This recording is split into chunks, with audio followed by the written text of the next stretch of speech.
Այստեղ եկեք, որ 15,000 դրամ ուզում են տուգանք սահմանել այն մարդկանց համար, քաղաքացիների, որոնք չեն վճարում տրանսպորտում, ինչ կա։ Տեղյակ չեմ ոչ մի բանից։ Իսկ կողմ եք, որ տուգանվեն քաղաքացիները, որոնք չեն վճարում։ Դե եթե չեն վճարում, պիտի տուգանվեն, բա ինչ պիտի անեն։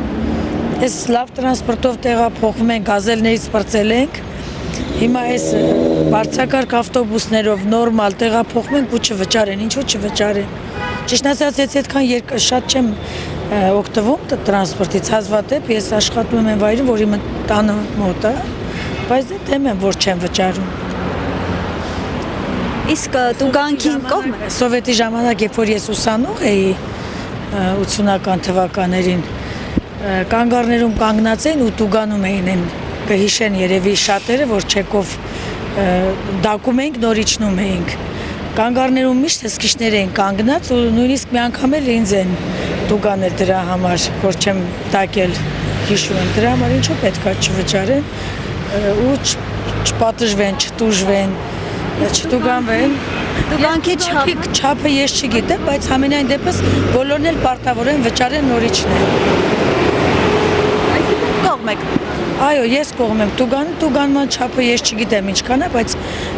որ մի երկու հոգու տուգանը բոլորն 15,000 են։ Ինձ թվում է 15,000-ը շատ շատ է տուգանքի համար, բայց ամենայն դեպս թող վճարեն նորիչն են։ Պես որ ոնց որ մենք շատերը նստում են, երևում է, որ հին այդ չեկերը որ վերցնում են, հինը ուղղակի մոտեցնում են, չի աշխատում, չի ընդունում, չի կարդում, գնում են խելոք նստում են ու զգում ես, որ հենց այնպես ուղղակի ցույց են տալիս, թե որ չի կարդում, բայց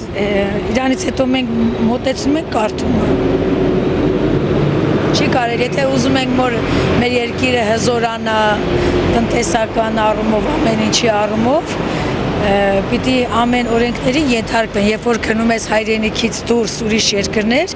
իրենց կանոններին, օրենքներին շատ խելոք ենթարկում ես, նույնիսկ քաղաքից քաղաք տեղափոխվելու համար քաղաքի մուտքավճար պիտի վճարես։